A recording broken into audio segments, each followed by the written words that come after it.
Ba, ba, da, ba, ba, ba. Yep, yep, yep. The Vinyl Vandals are back. As you can see, it's just me. I'm solo. My troops are still around. Shout out to Julie, John, and Riddler. Just gonna obviously this is the third season or third block, whatever you want to call it. I am King Fred, as you know by now, hopefully. If you're new to the show, where have you been? But obviously, I stopped doing them because we'll come out of lockdown, but people have been asking for them to come back. So we're going to do some, not as many. This is the first of the third season, whatever you want to call it. Just going to give you a little bit of a rundown of what we do. We'll talk about our favorite 5 hip-hop albums, either from the UK or from the USA. And I have a very special guest. He is, I think he is, a good friend of mine. Partner in crime. We've done some things together creatively as well through work. We're both youth workers. We're both music lovers. And I don't think you can get a better combination than that. And so over to you to introduce yourself. Hello there, Fred. Really nice to see you. Though not actually touching you. But, you know, I don't know if we're allowed to do that quite yet. It's not July the 17th or whatever it is. But yes, I am Don Jenkins. Really, really chuffed to be on the show. It's been really nice to tune into the show over the last year. And what it's made me think about is that what would I actually put in my top 5? So I've listened to a lot of hip hop over the last year in order to kind of then go, anyway, what's going to be my top 5? But we'll come to that in a second. Anyway, what I am a youth worker. So as Fred said before, I've worked with Fred to put on different events, including The Bridge, which was like a hip hop festival that we did with Mudbutt Blaps and various members of the Vinyl Vandals, showcasing hip hop new and old and its history. And our paths have crossed as people have worked with young people in Newcastle. And I am also a promoter, probably most famous in terms of cultural contribution to hip hop as being a promoter. I put on at the moment something called Born Lippy, which is a showcase of all things wordy, showcasing spoken word alongside live hip hop and stand-up comedy. But I've put in some pure hip hop shows over the years for kind of more like alternative hip hop, which is kind of where my true love lies within the genre. And I'm, as you can see, a big fan of music. I've been collecting records since I was about 15. And yeah, I love hip hop. I've got lots of that, but I've also got lots of other stuff as well. I'm definitely a raver amongst other things, a rock and roll fan. But hip hop is still kind of my first proper love outside of my parents' music. So really, really chuffed to be on the show. And thank you for inviting us on, Fred. Not a problem at all. It's took us a long time to get you on. I will say that. I've been chasing you. There's a few people on my list who have promised and not delivered. So I'm just going to give a roll call and shame a few names. Okay. So you're off my list. So you're all right. But Mr. Mudfoot Blaps, a.k.a. Sandy, a.k.a. Mr. Method, a.k.a. Mr. Method Radio, Ghetto Method, dude, head honcho of Method Radio. You promised us, you haven't delivered. I'll be knocking on your door because I know where you live. Yeah, so I'm coming for you. Also, some of the Vinyl Vandals. So, you know, Julie, she's only give us one. She needs to give us the other side of it. So, yeah, all the people that have been on and only done one favorite 5, you need to do the other side, the other coast. So you've only done either the UK or USA. So I'm coming for you as well. Okay. John Dyer, Mr. John Dyer, you've promised but you haven't delivered. Where are you? I'm coming for you. And also Wayne C. McDonald, you're another one I haven't forgotten about as well. Okay, so no excuses. Get your asses on the chair and get talking. And they're all shows that I'd really, really like to see. You know, exactly. John Dyer made a bit of a name for himself during lockdown as a kind of bit of an internet sensation with his day-to-day diaries, whatever. But I think, you know, it'd be very, very good at getting him on here and talking about his connection to hip hop in terms of his design. Yeah. So, and talking about internet sensations, we'll dive into a bit of your lockdown. Yeah. Don't worry, I've got it written down here. So all right, okay. We'll talk about that later. We'll talk about that as well. Okay. But we've done a lot of talking, but we haven't talked about what we're here to do, which is talk about our favourite 5. Which side of the water have you gone? Have you gone UK or USA? I'm going USA today, Fred. Okay. I want an E, please, Bob. Yeah. Okay, that's cool. What I will say is you're not getting off the hook either. I will be getting you back very soon to do your UK. Okay. Oh, So with pleasure. well. Okay, good stuff. What I'll also say is I'm not happy about the fact that your record collection, your stack looks bigger than my stack. I've got size envy. So for those out there, wife's not listening. I'll be making it bigger, but I'll have to sleep in the back door because she goes mad when I get a little delivery or I go digging. Okay. If it came to traders, you'd win hands down though, Fred. So, well, I've been selling them since lockdown. I've sold about 10 pair. Oh wow. Yeah. Having a bit of a trainer shed. Anyway, let's get into your first dive. So what's your first album? Have you before we go, I know you picked 5. I would go on your favourite first. Have you got a favourite one that you keep until last? That's what I'm asking. Are they all the same? I think they're all the same. It's really, really hard to pin down. And they're all kind of amazing parts of my love of the music, So the other question that you always tend to ask at this bit, which I'm kind of intrigued, is about is there a reason for why you picked it? Sorry, right, I'll do the questions. You just do the answering, please. This is the podcast host, or I'm forgetting myself. So, obviously, what we always ask is what we'll try to ask, and some people just obviously spill it themselves, like you've just alluded to there. Are these your favourite ones? Are these just the ones that make the most to you? Or is there a time and place of why you picked them? You just need to tell us as you go along with them. You know what I mean? Yeah. Well, I think I'll go into more specific details along the way. But this is a question that's probably bugged us the whole way when the show started or whatever. I started to listen back to stuff.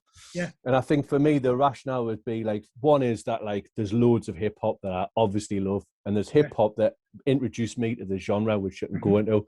But then there's also a question of A, is it great? B, does it stand the test of time? That's the one, yes. And 3, does it also it can also be the memories associated with it. And sometimes memories can also kind of outweigh, does it stand the test of time? So I've been really, really rigorous. And then there's also been different periods in hip hop. So I found myself going, well, actually, there's the hip hop that I grew up on, and then there was a bit where I kind of got pissed off in about 96, and then at 1999 at the end of it, or the end of the 90s, there was the kind of raucous sort of era, and that kind of stuff got me back into it again. And then in the early 90s, the stuff that I would have probably been called a backpacker for, I got into a lot of alternative hip hop, which is a big influence on my taste as well. And now, again, I kind of loving loads and loads of new hip-hop as well, which, I think you have to dig for nowadays. Yeah. So it's really, really hard to do it. But I have to say is that at the end of the day, I wouldn't like any of that stuff if it wasn't for the classics. So basically, all the stuff that I've ended up doing after a long sort of cycle ever has drawn us back to the classics. So everything that I'm going to pick in my top 5 are probably from what would be considered the golden era, or at least maybe the end of the golden era. I don't know, but yeah. What I would say is when I've been working and doing youth work with young people, especially when I did the hip hop and R&B stuff with young people, called crunking, I always say this, and it's something that I've always learned, and I talk about that from my perspective and being a hip hop lover. My dad taught us it, it's nothing without foundations. You've got nothing without foundations, yeah. So, as much as I loved hip hop, my dad used to always come into the room and say, well, that's just James Brown. They've just nicked James Brown. Then I was like, what do you know? And actually, he was right. And as I've grown, it's took us back to all of that stuff, you know what I mean? And my record collection has had to make way for stuff that I've started digging out more. I'm listening more and more un-hip hop stuff, less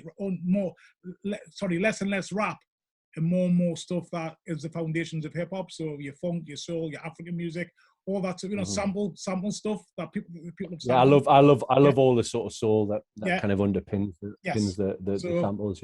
You've got to go back to the architects, because otherwise you're on dodgy ground, aren't you? You know what I mean? There's no foundation. Totally. Yeah. Okay. So I suppose I suppose that one other thing I wanted to say there was, so for me, the discovery of hip hop was a bit of a long drawn out one. So for me, first of all, was I had bits of pop records, rap records that I'd heard that like made us interested, but I just didn't understand that there was actually a genre called hip hop. I understand there was rap music, and I heard bits of it, and I was always told by my dad that rap music was like, you shouldn't listen to that. And I have the pleasure that my dad took me to a lot of gigs growing up. So my background is blues, my background is rock and roll, and his soul, and like going to see live music, that from a very, very early age. So I, in a way, kind of like almost didn't have the popular music. It was this kind of like throwback music in a way that I was like, you know, told this is the good stuff, you've got to do it. And then when I was kind of listening to like the modern music, I was doing that on the sly. So it was a lot of like, and I didn't want my dad's disapproval to listen to something different from him.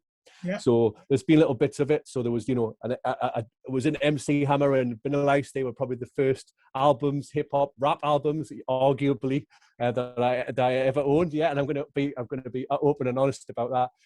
But yeah, the first discovery of like real hip hop that was someone putting on NW in the Posse's first out, like the very first album. Yeah, and then the very first one that owned was Ice-T's Original Gangster. And suddenly that was it. From then on in, I was completely converted. And from then on in, I was just like, well, this is a whole other kind of music genre, totally opened my mind. So, but yeah, the reason I'm telling this, that when it came to the selecting of the music, and I went over a lot of that gangster rap music, which I love, still love some of the tunes, I still love bits of that album, I found that some of it just, even though the great memories, it didn't stand the test of time. So all that, the tunes that I've got, all kind of came kind of after that first discovery. Interesting. What I would say, just on, you touched on it there, I made a bit of a joke there, obviously, Vinyl Ice, MC Hammer and all of that. First of all, my dad, shout out to Pops, 90 this year and still loves MC Hammer. He says, he'll tell you, if he was here now, he'd tell you that MC Hammer's proper rap. Okay, he's got his videos, VHSs, he's got his videos and he's got his albums. That's how much my dad's invested in MC Hammer. But actually, what's the difference between MC Hammer and Vanilla Ice when it comes to something like Rapper's Delight? There's, to me, you know, that disco rap that people were doing back in the day as well. It's like, what's the difference actually? You know, I would argue that Vanilla Ice, especially the beat of Ice Ice Baby, is a lot better than some of that pop stuff that was out back then. You know what I mean? And people will argue with it, and I always have this argument about Criss Cross Jump, the Mint track. It is. Yeah, but a lot of people laugh at me when I tell them that, and they think, "Are you joking?" I'm thinking, "No, I think it's class." Yeah, they were kids, but actually, it was a flipping class track, and I don't care what anybody says. I'll argue that. Yeah. It's gateway music. You know, it was a gateway for me, and it was a penny dropper. I suppose the one of the other underground record I heard, I will allude to in a minute. But there were it was those tunes that were the ones that like suddenly made us go in them. Okay, throw the first one on the barbecue. Then what you got? What you come to burn? Well, if it sounds like that, this just naturally segues into it, and for me, it is this absolute gem, which is Midnight Marauders by A Tribe Called Quest. Yeah. Nice one. Yeah. Their third album. And the reason why it was a collection, well, before I was talking about, was obviously I'd heard Can I Kick It? So I had like a compilation tape from Woolworths many years before. Loved the tune, but never really then dig to find out any of their music afterwards. But for me, it's just absolutely timeless. Lots of people, including Smooth, who you've had on before, will say that the album before it, A Low End Theory, is the kind of album they'll go for, or they'll even go for the first album. Yeah, box set there. With all the 7 inches off it. But I just think that is a really, really polished album. And what I've done in my collection, I felt like, you know, it has to be like all killer, no filler, and it has to be that albums. That's not like just a collection of great singles. Midnight Marauders is connected by this like interview, like sort of this voiceover that kind of tells you that you're on the computer voice, that you're on the journey of Midnight Marauders, and it kind of keeps on coming in and out of the whole of the track and beginning of the album. So for me, it's just the standout album. I love all of their albums. I think they're the greatest hip hop band ever. For the longevity of their stuff. That's not to say that the other bands that I'm going to mention aren't great, but I think for the volume of albums that they've released that have been of quality and that have had quality tracks on, I think they've produced the most amount of as an album just as those artists together, I think Yeah. they produce better hip hop than any other band. Interesting. I've never been, and you've probably heard me say this before, but I've never been a massive fan. I'm not saying I don't like them, and I've always got to be careful because I always get jumped on. Not that I care. No, please go on. Yeah, they just never grabbed me like other ones do. So I always went out and got their albums. So I've got their albums. I've got about 3 albums. I think I've got the first 3. So I've got Low End Theory. I've got that. What's the first album called? It's called People's Instincts, Travels, and the Paths of Rhythm. Yeah. Okay, yeah. So I think I've got those 3. Okay. I haven't got them on vinyl. I've only got them on CD. So that's how much, so I never rushed out and got them at the time. But I was never really a massive Native Tongues fan. Obviously, probably as well at the time, I probably just, in my sort of attitude, I was a bit more sort of gangstery me tunes and a bit more the harder bash around. So it passed me by, and it's only been like years later that I really got into it. I got into them, but I'm still not a massive fan. Yeah, so, I think I probably not too dissimilar to you, Fred. To be honest, I love the more hardcore sound. I remember that album coming out and liking it, but I just feel it's an album that for me stands. I can now go back to a multitude of albums, and I'm going to name some ones like America's Most Wanted, Body Count, NWA, both of their albums. I can think of some of the Too Short albums, and I think when I look at them and listen to them, there's definitely amazing tracks that I still love on them, but like as an entire album, some of it just sounds dated. They're like the production on it's dated. And some of the messages are kind of like just a bit dated in it. And I just think for me, like if we're gonna think about like music, rock and roll, some of the stuff you were talking about before, the influences, those songs, Brother Louie will still be, the Hard Times will still be a fucking timeless record in 100 years from now. How many records, hip hop records will be still timeless in 100 years? And I do think that Tribe Called Quest, because of the fact that it so heavily borrows from lots of bygone era music, under the helm of an absolute anal, perfectionist being Q-Tip, who produced it, and probably was a really, really difficult person to work with, as are most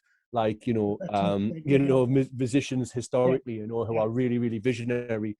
I think he was, he just had like a totally, and he still does. Even the last album, when they kind of came back together, is still a really, really good album, although it doesn't have as much as the last person. The person for me is most important to the whole mixture, and that is Phife Dawg. Most people will be Q-Tip is their favorite, but for me, over the years, I've kind of come to realize that Phife Dawg probably has the best voice that I like in all hip hop.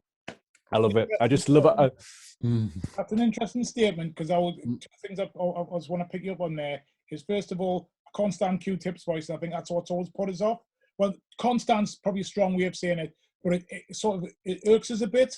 It's an acquired taste, and I have to be in the mood for his voice, and I think that's one of the reasons why I've never really got into them that much. When I reflect on it, because I knew you were coming on, and I thought, right, I'm going to try and reflect on why I don't like Tribe Called Quest as much as other people do, although I don't dislike them.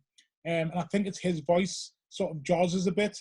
Is it because it's like a bit like sort of smooth, a bit like sort of like he's a bit...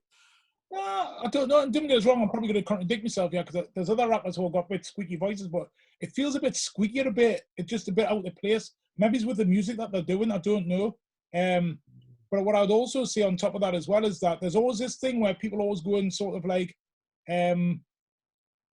because of like one rapper more than another, and they think that, the group's got to have them and to be successful. And I'm like, well, no. It's a bit like me with Outkast. Everybody always goes about Andre and his lyrical skills. They are amazing, but to me, it has to have Big Boy in. It has to have that gel. Yeah, it has to come together. Do you know what I mean? And I would say that I'd rather listen to an Outkast album than an Andre album. Yeah. Yeah, of course. Yeah. And I would go on. Yeah, and I might contradict myself in as much as that I prefer Phife Dawg. And I've just grown to him, and I love his kind of goofball rap, and I think he's just like, he's just like the things that he raps about, I just think really, really funny, and like, and he's got just like a really quirky voice. But I think ultimately, like Outcast, it's the combination of the two, and the fact that the two voices are. So I would even go on. I'm going to say another bold statement is that I think that it's one of the greatest examples of two contrasting voices in any hip hop act. That work together, the symmetry between them, and they found this thing. And in fact, I love the last and most recent album because it was done posthumously, and like they'd only just started to get back on with each other. It only has like, a small amount of Phife Dawg. It doesn't have enough. And then whilst there are some really strong Q-Tip led tracks with a load of guests, it's still like per tune, per volume, it's lacking that like that lovely chemistry between the two of them. Okay, it's about that time. Yeah, it is a hard one, but it actually, of all of them, it's probably the least hardest one. And I'm probably going to go for a really obvious one that most people like, but that's Electric Relaxation. Okay. For me, it's like, again, it's that timeless quality. Like, there's so many great aggressive hip hop tunes that, like, when I was little, I'd just be like at the front, head in the speakers, jumping around.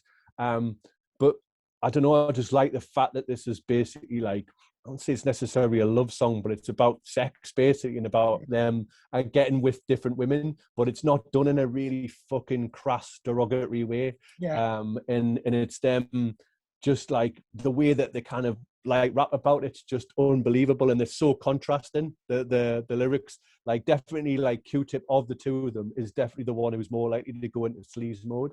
Right. But, it's even a bit like reserved compared to what he did as a solo artist later on in his career. But they're cute. And then with Phife Dawg's just like, he's just kind of, just funny. Like, it's just so many lines. And I just think it's in the beat that it samples as well. It's an absolutely timeless record. Nice one. Good stuff then. Okay, let's just go straight into the second album choice then. Please. Well, as I know, we're both fans of People's Party, Talib Kweli's podcast. Something that I learned on there, I don't know if you've seen the Michael Rappaport episode. Yes, that was a very interesting one, actually. It is a very interesting one. So a little bit of context for anyone who's not seen that. Michael Rappaport, famous actor, who's in like White Men Don't Jump, and amongst other many films. And he's in the Ice Cube video. Yeah, but he's basically been a white guy who's hung around with predominantly black friendship group most of his youth, whatever, and was a big hip hop fan, and he's kind of got like an inroad into kind of hip hop circles because of that. And then he shot videos for people as well. And famously he made the Tribe Called Quest film. He was so he's a really big fan of it. However, in that program, he's got some very interesting views, to put it that way, and it is a thing that brings kind of white and black politics very to the forefront. Yes. So I would recommend everybody to watch. And also Instagram. I don't know if you follow him on Instagram. I follow him on Instagram, and he's very lively on Instagram. He loves Trump. Does he? No, he hates Trump. That's what I'm saying. Yeah, I said. Right. Absolutely hates Trump with a passion. Oh yeah. Sorry. I miss you. But anyway, what I did find out in this is the segue into the next thing is that the album that we've just listened to, which came out in November 1993, was released on the same day as this album. Mm-hmm. There we go. And they're just two complete different kettles of fish, a million miles away from each other, but equally like absolutely well conceived albums. There's no fault with them. They're both like coming from different angles, but with like absolute perfection from beginning to end, with skits used perfectly, with sampling used perfectly, with lyrics, everything coming on it. But wow, what a record. I think I've told people on some of the podcasts before, but Wu-Tang Clan, their first album, and Public Enemy, their first album. First listen to both of them, I thought, what's this rubbish? I'm not listening to that again. Don't like it. I didn't instantly like. I had to grow. Both albums had to grow on us, but they've grown. That's some of my favorite albums of all time now. But on the first listen, I wasn't feeling either one. I think it was just because it was so different from like the stuff, especially the Public Enemy, when it was completely different from anything I'd ever heard before. Oh yeah. Sonic's totally. And it's funny because I came from a punk and reggae background, you know, like sort of like chaotic sort of punky reggae music that I was listening to. So I should have in essence, I should have really liked it, but I was just like, whoa, nah, don't like that. What's that? But I bought it anyway, and I took it home and listened to it, and that to me is always a test as well. I can listen to a record, but I need to go away and digest it. Of course, yeah. A few times. Not every record's an instant hit with me. Definitely. No, and also sometimes if you've heard the singles, you go back and then you kind of find yourself just picking those tracks out. Yes. And then it's when you listen back later on, you like actually find that your favorite song isn't any of those songs. Yeah. And it's through that repeated listen, isn't it, that you kind of like, you find the proper stuff requires your attention, doesn't it? You know? Yeah, so. Definitely. Yeah. So yeah, for me it was the discovery of like UMTV Raps, you know, big eye opener. Obviously to everybody. I've just written something about this recently. I'm writing a sort of history of my own experiences of learning to dance. So I'm not saying I'm a dancer, but I enjoy dancing. And I like recently did a bit of writing, which was about like from a child up until, you know, my 20s, learning how to dance to different scenes or just the discoveries from that, from school discos onwards, whatever. And I just remember like the kind of the jump from like having friends, a few smaller, who kind of traded tapes and copied each other's tapes and listened to the kind of music, because we were the few people who listened to hip hop, to suddenly like finding like UMTV Raps. And one of the things that I had was obviously it was on Sky Television, or that was how you watched MTV. And my mum was like, nah, we're not getting satellite television. Not only could we not afford it, but it was like, I'm not contributing to Rupert Murdoch in any way. So it was like, you know, it was, you know, she'd rather die first than put a hand in Murdoch's pocket. So yeah, I relied on not even a friend who was into hip hop, but I had a friend who lived nearby. So I'd like sometimes persuade him to get me the tapes of that, whatever. Right. And suddenly you're just like, whoa, there's all this other shit I didn't know anything. So yeah, I remember obviously seeing like Cream and Bring Ruckus, all them.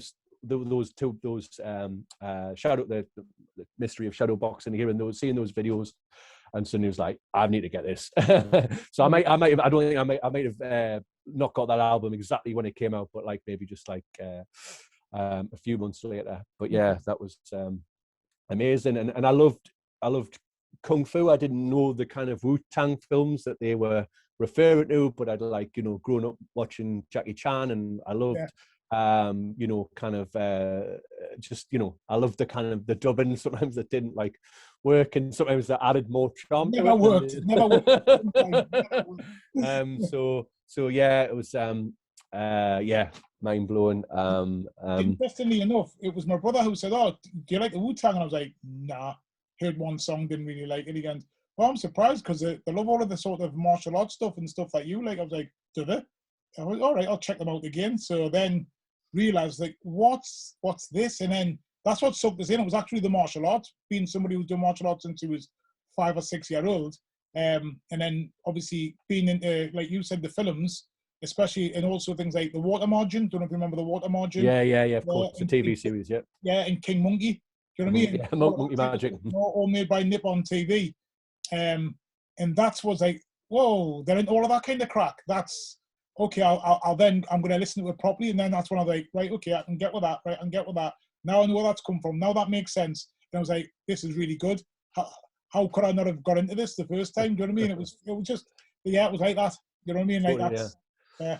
And also the history that I didn't know at the time as well about like sort of like the thing that there was actually a thing called black cinema, and you know, I'm sure you know, you can talk about this and whatever. And I didn't know that, and obviously as I've grown older and I've found the sort of pieces coming together, that, you know, films that weren't like mainstream appeal, they would go to like, you know, what is now Times Square, and the kind of prostitution area of New York that's in that program, the Juice, and it was those cinemas around there which would do, the Deuce, would show the double bills, and they would often have like a blaxploitation film followed by a kung fu film, you know, and they would be on the same bill, and it's like, then you kind of like, oh bloody hell, that like adds another layer of like why those two things work together.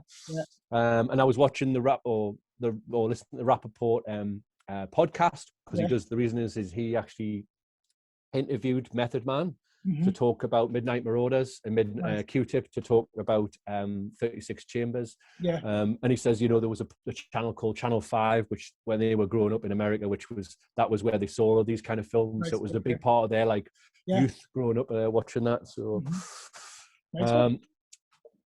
But yeah, are you anyway? You say that you're a fan now of it. I'm a massive fan of them.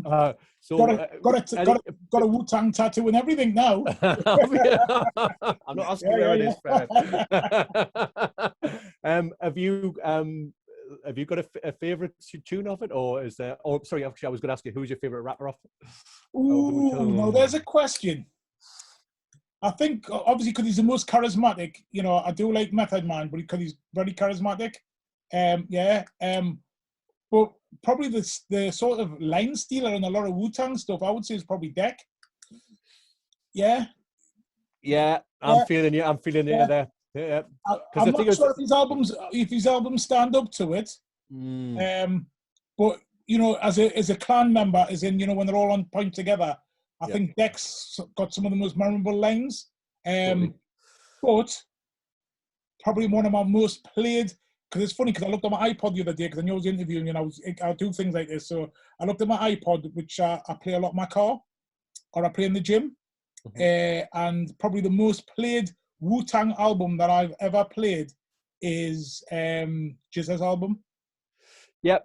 Best solo album of the Wu-Tang Clan, I think. I never realized that. If you had asked me, I probably wouldn't have said that album.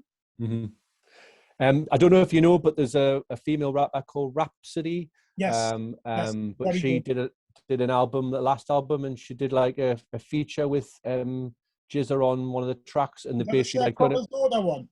No, that's Sar Rock. Oh, that's sorry, a female rapper. But Rhapsody also amazing female rapper. But anyway, she's done a song which is basically the MCs came to live out the name track from her, with the kind of like the hook and the rhythm of it, but they've kind of like fucked around with it a bit, and Jizza features on it with new bars in it, and it's about like a woman loving up and growing up in the love of male-dominated hip-hop, but then still being represented in it, while still then also giving props to the male rappers who she loved growing up. It's an awesome album. I don't know the name of the album off the top, but the whole idea behind the album is that like all the names of the songs are all famous black women. So they're all named after, like, you know, the first track's called Nina. You know, there's obviously this famous black history when people have inspired her.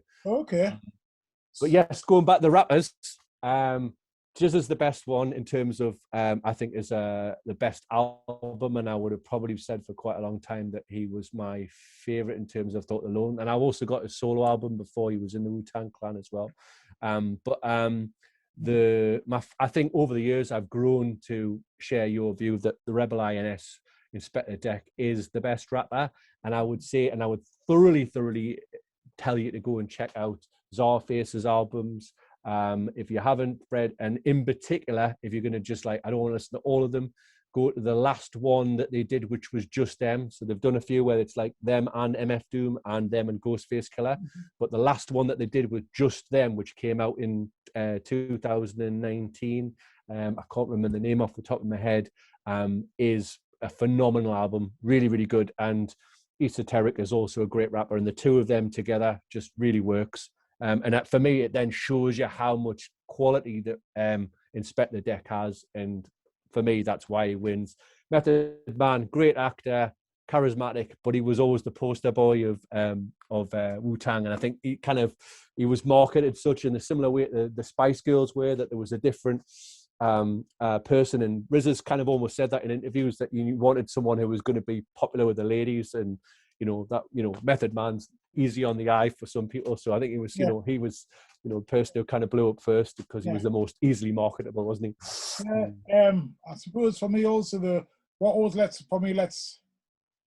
is most of the solo albums aren't that great. There always seem to be a letdown, like as in a whole album.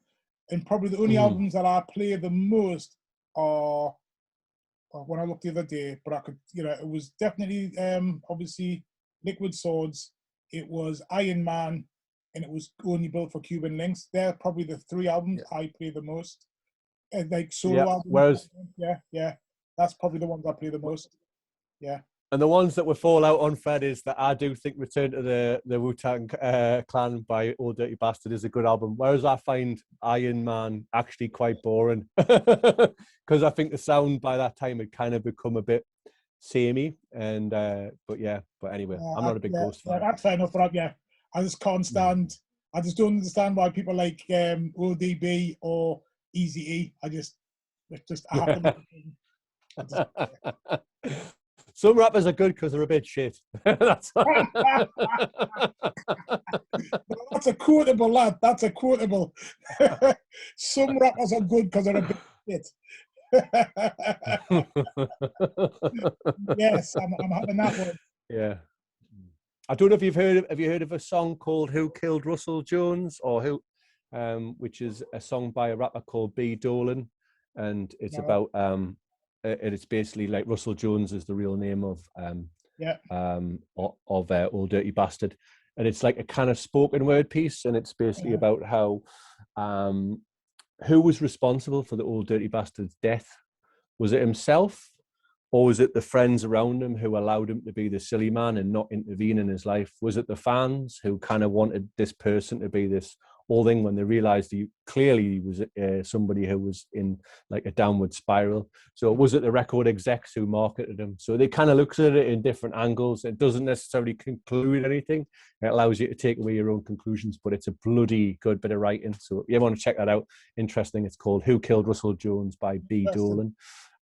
It's a funny one, isn't it? Because you can blame, obviously, two of the people in the band were his actual cousins, weren't they?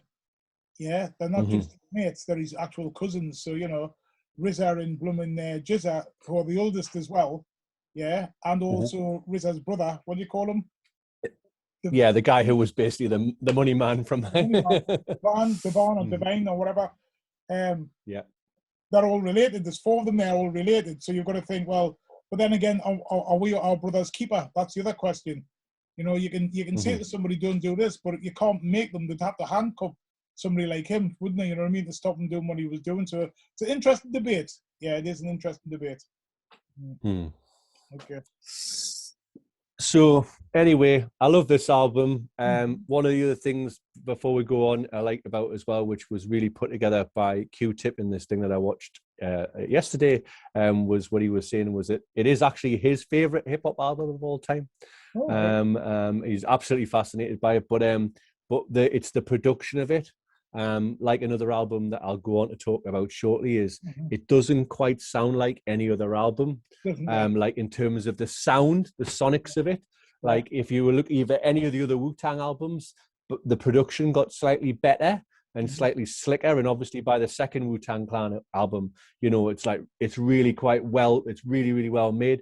But actually, just because something's really well made doesn't necessarily always make it a better album. Sometimes doing something in a shoebox on cheap production that gives you that raw, and obviously all people talk about and really raw, but it is, and it was because it was processed through like just a keyboard. It was just a 16-bit keyboard that like sampled all the different bits and processed it, so all of it sounds really, really grimy, really, really gritty, and like all those. That's happened to African artists. Yeah, that's happened to reggae artists from Jamaica and stuff. They've been brought rock and roll. They've been brought across to Europe, rock and roll as well in America. But especially in the poorer countries where they didn't have the sound systems, they had what they had. Valves that blew up on them.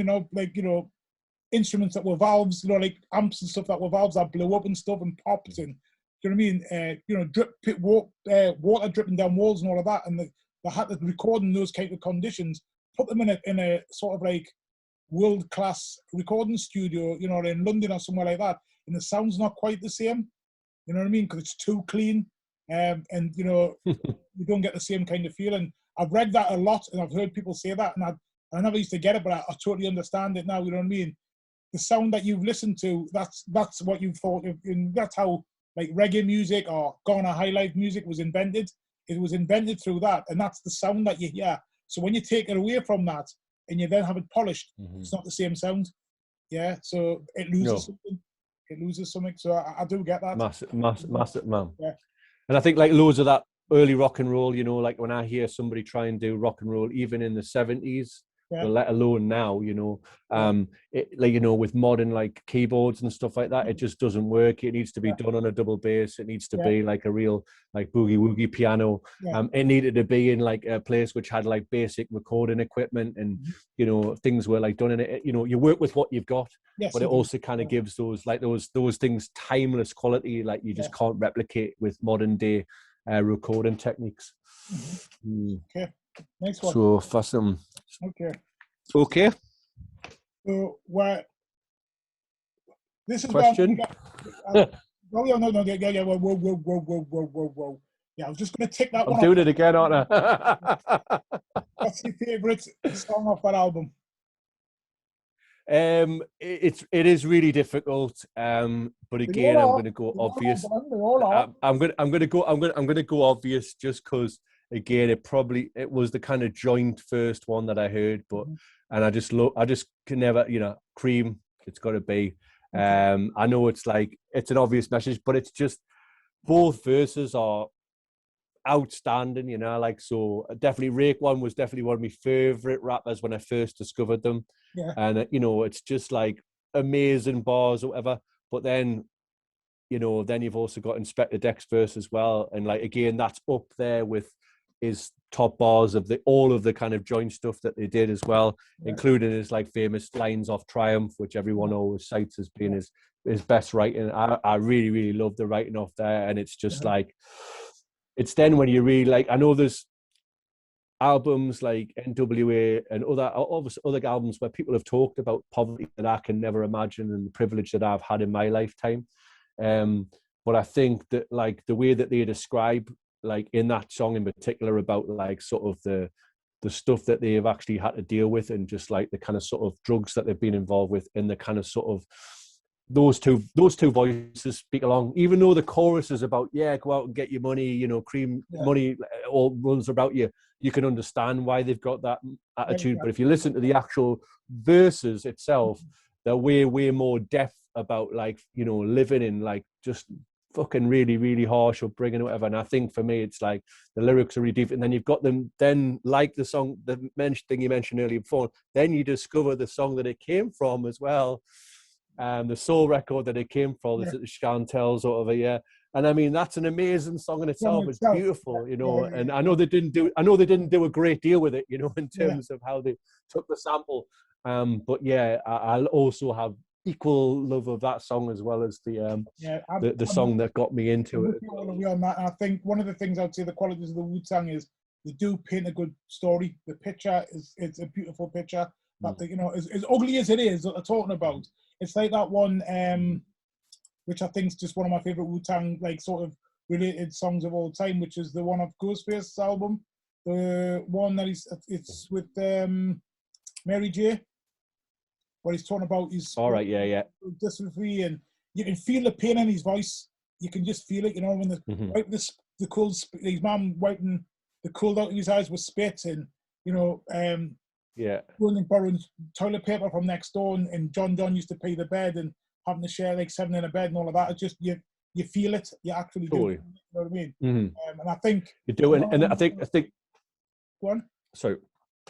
No, I was just going to say, like, I mean, I'm not a big Ghostface fan, mainly because I like less hate the sort of like the kind of more gangstery side of him, stuff like that. But when he does kind of go in on that storytelling stuff about like the love he's had for people, or the things that he's like, the hardships that he's faced, whatever, he does like really draw you in, you know. And obviously, like on this album particularly, is stuff on like kind of All Be So Simple Now, you know, and also the remix as well.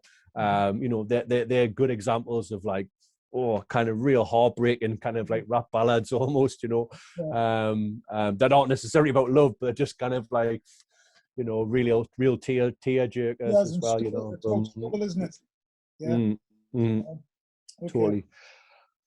Okay. So this is normally where I stop and ask for people's hip hop history, but I think you're covering it as we're going along. You're covering it nicely. No worries. So I think, you know, unless you've got anything to say about anything else about your hip hop history, about, you know, some of the early days, who you were with, any of that. Do you want to share any of that at the moment? Yeah, I suppose that for me the thing is also about like, discovery of like an underground, you know, like that happens amongst people who then pursue that thing of being aware that that even exists, you know, that you're not just spoon-fed the music that you hear in the charts. So for me, the first thing that I discovered was rave music, you know, and like it had like a period of time in sort of 1988, 89, 1991 that it kind of like moved into the charts. And had it not done that, I might not have been aware of it. Obviously, I heard scare stories in the news, whatever, but I was just that little bit too young. So in 92, I was 14. But like in 1990, there was some like a load of stuff, you know, Prodigy, Alternate, you know, the Shaman, obviously the more well-known acts, but a plethora of other shades of rhythm, whatever, who ended up the chart, and I loved that stuff. But I didn't, and my only outlet for that was to go to like an under 18s night at the Tuxedo Royale, which is a boat on nightclub on the Tyne, for those not aware of Newcastle's history. But yeah, like hip hop was kind of, again, it was just these odd little tunes. And I remember seeing Dance Energy, and I kind of got introduced to a few bands, whatever. And I'd heard the Beastie Boys when I was younger, and I'd heard the Fat Boys, but I'd only ever heard these individual tunes. I didn't realize it was part of this kind of bigger scene. And it was just by, you know, another thing, by being an only child, there's a lot of people get introduced to music by brothers or older siblings. And because that wasn't my dad's music, it was through a friend of mine, a Chinese lad who I grew up with, and his older brother just, you know, would sort of like, you know, had a flash sports car, and he was a little bit older, and just get invited us in, and I would have you know, smoke with him, and you know, introducing us to cannabis for the first time, whatever, and he just like put this tape on, and it was just like, what the fuck have I been missing? And those times somebody introduced me to like how you go in HMV and take back an old tape, even if it's fucking ages, and then pretend that like, oh, you know, I got it as a missed present or whatever and stuff like that. And suddenly I'd already was in the site because I was told how to do it. So I went in with my copy of In Excess. I can't even remember the name of the album, which I'd only had for a few weeks or whatever, and just traded it for like Original Gangster and the rest is kind of the rest is history. I was fortunate enough to go to New York that summer in '93. That would have been '94, but in '93, so it was a year later. And I went to America and New York with my mum on the last holiday we had together, and she was like, "Oh, yeah, I've you know, got a hotel room and stuff like that." But turning on the TV, suddenly Onyx are on doing Slam, and it was just like, that just took us to a whole nother level. So yeah, just jumping around. And as soon as I got back, I went and saw House of Pain. Lucky enough to have seen Notorious B.I.G. and the only time that they ever played in the UK. Craig Mack. Newcastle. So Newcastle, yeah, at the Mayfair. And then I just opened up, and then it was then obviously then Westwood went from being on Capital to BBC, and then I went from realizing that actually you know, it was okay to have tapes and CDs, which is predominantly what I mainly have, but if I really wanted the good stuff, I had to get it on record. So I started like buying. So a lot of my hip hop that's records isn't albums, but because I used to buy mainly albums on CD. So a lot of my albums, I used to tend to buy 12s because I realized that the better you get, a better quality, a better sound if you've just got one single to a side of vinyl. So a lot of my hip hop isn't an album. So quite a few of the albums that I've put on my selection I've actually bought in the last month, because I've owned them. I've owned them on tape and CD them, but I've never owned them on vinyl, and I thought it would be an imposter I was to come on here and you know, like, oh yeah, I'm tape vinyl. Like, and also another thing as well is I got burgled 3 times in my teens, and they left my records. I've still got them, thankfully, but they took my CDs and stuff. So I had a lot of like CDs and stuff that I've lost over the years. So I've never kind of invested. I've always like had the music as an MP3 and stuff like that. And go, oh, I bought it once, so I'm not like I'm taking away from the artist or justifying it in my own justifying way that we all do. But yeah, anyway, I thought I'm going to make the effort. I'm going to go. I'm really glad that I did, because it's been really nice to just hear them. Yeah, well, it's not that I haven't listened to them recently. It's just nice to hear them in vinyl format, and listen to them more kind of in album in the right order and stuff. You know, so you've probably done it at the right time as well, because at the moment there's obviously a resurgence in vinyl, and vinyl's shooting up in price. It is, yeah. And some of that's also, do you know about the fire that happened in lockdown as well in a lacquer factory? No, I heard something about this. So that's. Made the price go up as well. Yeah, so the spray that they put on vinyl, like the main company that like provides the lacquer to lots of prints or whatever, went up in flames. So I think it's going to have a knock-on effect, and also that you've got Brexit as well. So record trade overseas is really, really expensive. But anyway, no, but that's because obviously a lot of the stuff comes from Germany, doesn't it? A lot of vinyl comes from Germany, so that's going to have a massive effect. Obviously, it's going to put imports. Yeah, so all either voted Brexit, it's your bloody fault. Okay. Album 3, please. Album number 3, and ironically, after what I've just said, is just before we went live on the podcast, I scouted around to find it, and it was actually the one record that I've had for years, that I didn't have to rebuy, and I don't actually. It is somewhere here, but I'm not like DJ Smooth. I can't just put my hand over, stuck it, and then. So anyway, it's the album that probably like less people are less familiar with. I think it's one of the most underrated 90s albums. Lots of people haven't heard of it. I know that Fred was a bit like, what? When I told him, asked him what this. And it's an album called My Field Trip to Planet 9, and it's by an artist called Justin Warfield. And it came out in the same year as that, 1993, as of the other 2 albums that I've just selected as well. What I will say, though, is actually, you know, like I do, you told us to, but I always do, I've been playing it. Okay, so far, interested. What's your verdict so far from listening? Well, I'll tell you that in a second, but I have heard some of the tracks before.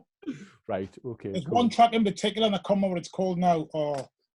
Que Sera Sera? No, it wasn't that one. No.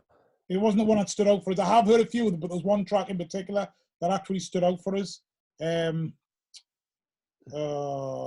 B-Boys on Acid, Fisherman's Grotto, Picking Up Your... Dip Diving. Yeah, Dip Diving, which is a kind of old school sounding track. So it's got a very like, almost kind of like Run DMC kind of like flow in terms of how he raps on it. And I would say they reminded me of somebody else, but okay. Who did? I'll come in with it. No. I'm not criticizing it, by the way. I'm just saying I was struck by a couple of the tracks, thinking, who does this remind me of? And I've come to the conclusion who I think it reminds me of, but. Go on. So what's so good about it? Well, I think what's interesting about the album, first of all, for people who aren't familiar, Justin Warfield only recorded one hip hop album. So I went out, having been an avid fan of it, and to go and get his next album, which is called Juggernaut, and he basically it was a psychedelic rock album. He's actually the son of, or half son of, one of the Drifters, like the soul band, whatever. Right, okay. The album itself, Field Trip to Planet 9, is produced by Prince Paul and QD3. QD3 is Quincy Jones' son. And it's basically, you know, like a fabulously great sort of jazz, psych rock, and also like slight elements of sort of skater indie elements to it, but a lot of it is kind of soulful and jazzy, and you know, it kind of lends to itself to the music of the time. Unlike the prevalence of like kind of going towards kind of gangster rap, whatever, he was basically a mixed race skater, and probably had friendship groups that were probably both black and white, which I think probably kind of adds to some of the kind of different influences that feature in music. At the time, you had Cypress Hill that was talking very much about cannabis, and suddenly ganja, and being like, oh, I smoke weed. That trope suddenly became a new thing at that time through the Chronic and through a multitude of other rappers as well. And he kind of came from a different thing. He was the first rapper like to really, really talk lots about like LSD. I was 16 at the time, and I loved acid. I took a lot of it, and I'm not ashamed to talk about it now. It's not something I do now, but you know, it was a real eye opener to me. And what I really loved about rap, going back, we'd go out, we'd go play in parks on a Friday, Saturday night, to kind of stay out of, you know, the sane population's heads, you know, for our sanity and theirs. And then we'd come back home to my friends, and we'd just chill out, and we'd put that on, and it was just like, here's this rapper talking about things that we could like resonate with our kind of experiences of like, you know, having just taken psychedelic drugs. So yeah, I loved it. I just thought it was coming at it from a different angle. I think it's a really soulful album, and again, I think it really, really stands the test of time, probably largely because of the production value.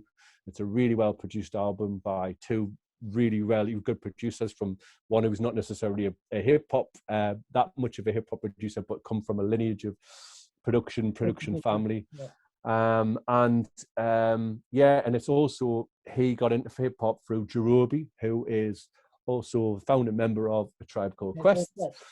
And although he's from California, why he ended up making that album is he like was started rapping, but he wanted to like really discover and like things. So he went over to New York and he kind of got accepted into those circles. And he met with all of the classics. He met Melly Mel, he met like Grandmaster Flash. He kind of like really got into like knowing and understanding them. He made KRS-One and Rakim, and like, you know, he kind of like got that. So when he came back to California with all of his skater and psych influences, he also came back with bars. So if he was going to make a rap album, it wasn't going to be like a wishy-washy album. So I think, you know, the rapping in is good. He's got a good voice. There are better rappers, but it is definitely, you know, still a really well executed album. Considering he only then went and did like a variety of features on other artists. His most famous song being Bug Powder Dust, which is a song about an imaginary drug from the film and TV, book by William Burroughs, Naked Lunch, which was made into a film by David Cronenberg. But it was just that you could rap about those kind of things. It's like thinking outside of the box, and I love it when rappers can rap about things that aren't what lots of other people rap about. And that's kind of now in terms of where I am now, many years later. If I'm listening to a new album, I'm much more craving a rapper talking about like how much they like a particular food, or rapping about, you know, a bare in the soul about like a girlfriend they had when they were younger, and talking about a topic that isn't like an obvious topic. And that this for me was the first example of an alternative hip hop album. And it definitely planted the seed for me for stuff that I would then listen to later on, from Black Alicious to Sage Francis to you know, Cannibal Ox, a whole other variety of people who I really like. But I would say this was kind of like definitely like a seed planted for that other side of hip hop that I really like. So, me listening to it in preparation for this, and unfortunately for me, I had to isolate this week, so I've had to isolate because somebody at work came down with COVID, and so we have had to isolate for a week. So I haven't been in the car, which is where I would normally, or walking as much, because obviously I've tried to get out for a bit of like, obviously because I was isolating. I didn't want to be seen to be out and about, you know, like, well, why is he out and about when he's supposed to be isolated? Even though I could have been walking by myself early morning, but I've tried to keep it to a bare minimum, just in case. I don't think I've had it, you know, and I've been tested and all the rest of it. But I'm going off topic. The thing I'm talking about, wanted to say, is that obviously I haven't been going to the gym and I haven't been going to work, so I haven't been in my car at all this week. So because I haven't been in the car, I haven't listened to it as much as, because that's why I tend to listen to my music, new music that I haven't listened to before, because I can concentrate, or when I'm in the bath. But when I have listened to this, I was listening to it this afternoon when I was washing the dishes, of all things to do. Very gangster of us. That was where I first ever listened to Return to the 36 Chambers. I was washing the dishes. Like maybe that's why I like Old Dirty Bastard, because, you know. But anyway, I was very gangster when my marigolds on and me squeegee. But I was listening to it and I thought, oh, hang on a second, who does that remind me of? And it reminds me of Beastie Boys. There's definitely elements of Beastie Boys, and particularly the Beastie Boys of that era of like after like Paul's Boutique going into Ill Communication. You know, there's definitely that, because there's like a track on it called Pick It Up Yo, where it turns from like being like hip hop, and then halfway through it you're kind of like into like drums and into a guitar. But I don't feel like that necessarily like falls right across the whole of the album. Oh, no, it doesn't, because I was listening to one and then I was like, oh, this is. Then the next thing you know, it went into something else, and then it picked up with Beastie Boys about 3 or 4 songs later. Do you know what I mean? And it's only slight. I wouldn't say it's like I wouldn't say that he's ripping them off or anything like that. I just think there's definitely an influence there that he's obviously is a nod towards the Beastie Boys, a bit like he was doing Run DMC. But he was a skater, and obviously like the thing that I did was he went on then to become a member of a punk band, and then nowadays he's actually a member of like a famous kind of goth band. So like, you know, he always had you probably had those influences as well, you know, and within them scenes. Yeah, interesting. Okay. Anything else you're going to say about it? Have you got any other favorites? It's one of the ones I probably have to listen to a few times. I've got to be honest. I didn't listen to it as much as I wanted to listen to it. That's what I was trying to say before. So I've whacked it on a couple of times, like when in the bath or when I was washing the dishes, like I say. But I haven't had enough time to. I've been working from home, isolating, and I don't listen to music when I work because I just get into the music and not the work. So I'm not one of those ones that can have music on in the background, so I don't do that. I'm exactly the same. So like mine's for music in the gym, you know, going for a walk. But I can't if I'm work. I just get distracted. But yeah, the going back to the one of the songs is Case of Sarah Sarah. The sample of it, I don't know where it's from, but like it gets also used by Gift of the Gab in the first Black Alicious album. Right. Okay. And again, like Black Alicious, a band that kind of passed us by a little bit at the time, and one that I've kind of retrospectively dug past. And then obviously Gift of the Gab just died last week at the age of 50, and you know, and going back through it, but the very first album is from 95, so you know they're kind of more popular from 99 onwards really. But it's quite interesting to listen to Gift of the Gab from 95, where his kind of flows are more 95 sounds, as are the beats, but at the same time you still can hear like this kind of like flow that's actually kind of stepping out of the box of what would have been the norm in 1995. So I would recommend that first album. But yeah, there's a beat in it which is sampled in both. Black Alicious. Yeah, the very first Black Alicious album. Have you got it? Yeah. I've got 2 or 3 albums by Black Alicious actually. Well, there's about 5 of them, but the as I say, the first one I ever got on was Nwa, wasn't it? And I think that was 1999. I've got them on vinyl. I've got them on CD. I'll tell you why I got them, because I saw them at in Newcastle at the. They're phenomenal, yeah. I sadly didn't get to that gig, but I have seen them before in Glastonbury, and they're a phenomenal good live act. They were good. They were good. Considering I'd never really heard much by them before, I hadn't tuned into them.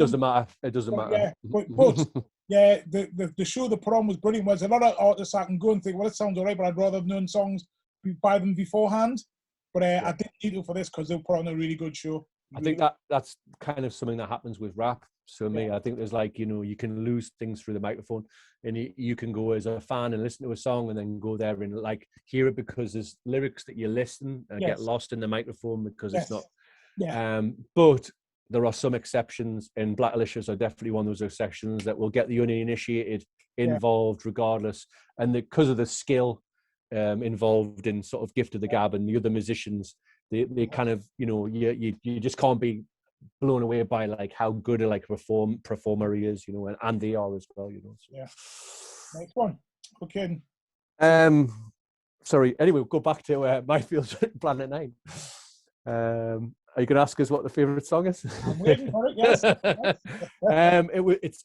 It is a really hard one, and I've kind of like been like, is it going to be this one? It's going to be that one, but I'm probably going to go for B-Boys on Acid. I think I prefer the beat of Que Sera Sera, and it is a really dreamy song. But I just love B-Boys on Acid because it's just like a proper referential tune. It just like references like everything to do with psychedelic culture. Some obvious things, you know, but it's got like, it mentions like all the 60s stuff and like every kind of like reference you've kind of ever seen, from like the White Rabbit of like Jefferson Airplane through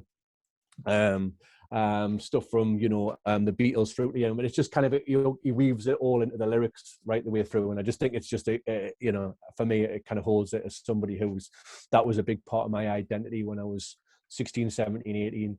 And it's still, I think it just still stands. I mean, it's got a big sitar who can like, it's like uses kind of like Asian sort of music that was obviously the West took in that era in the 60s and borrowed, and it became synonymous with being, you know, psychedelic, when actually it's just Hindu culture. But it sounds great over a hip hop beat. And you know, I like that. And yeah, again, production's good on it in terms of you know, the people behind it. Justin Warfield, But yeah, one last thing about it is that while I was like doing some research for it, I didn't know that he actually has done a second like rap album. It's free, and it's on SoundCloud, not SoundCloud, on Bandcamp. And even if you don't want to buy the album, are really worth visiting the page. It's free, the album, to get, but it also gives you a whole history about like why you only ever made one album, but then also lots of stuff about the people who he knew back then. And it's just a nice little jigsaw piece.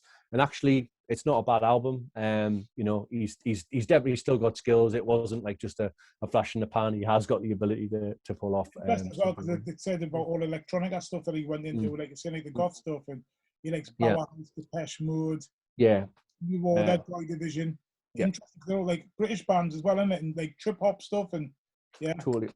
Yeah, well, Massive Attack. He did some album stuff for them as well, So, okay, nice one. Okay, album number 4. So, I'm not going to be the first one to bring this on here, but one. Everything so far has been 93. Everything has been something that kind of came along as I was getting into the music for the first time. And this is the first album where I'm like, from before my time, that I still think is fabulous. Yes. It's interesting though, because a lot of people go for the first one, don't they? They do, of course they do. And that, again, it's that whole thing, I suppose, isn't it, about like which album did you discover first? And sometimes that's based on age, and people go, the one I was talking about is where people is the Prodigy, and people are like, oh, you're fat of the land, because they're a certain age, and that was the first album they've got. And I'm going, no, it's nowhere as good as the Prodigy Experience, the first album. But it's also about like where they discovered and how much that was a part of their growing up, and how visceral they feel about that, that connection from like first discovering that, and who have I got the right to really tell them that I think the first album's a technically better made album, when that was part of their, upbringing, their identity. So, but yeah, this album, like the Wu-Tang album before it just doesn't sound like anything else. It's an assault on your senses from beginning to end. I think it might be that we'll probably talk about some of this, but a lot of what I have behind us is also like another big love of mine has been hardcore, rave music, in particular Gabba, and a lot of the multitude sort of scenes that splintered off that. So I've often been into like really kind of hard rave music, and basically probably the most sampled man to feature in any of that music, in drum and bass, breakcore, hardcore, Gabba, is this man here. Is that right? So listen to that, I wouldn't know. Yeah, right. So like, I know Chuck D's voice inside out, and sometimes when I've had the album and then I've then got into Gabba and then gone back to listen to Public Enemy, and it's like, it like has even double meaning. It's just like, wow, I knew the song anyway, but there's the sample just to remind us that's where it comes from again. And the first time that I ever had him was again like a near miss for me, like sort of like could have got into hip hop and maybe whatever. But the very first time that I ever discovered Public Enemy was a friend of mine, and I'd had that little rave stint, and he was a skater, and he kind of got us into his sort of music or whatever. And I had a brief stint where I kind of went off piste for a little while and kind of got into like a little bit of rock, not that much, not for very long.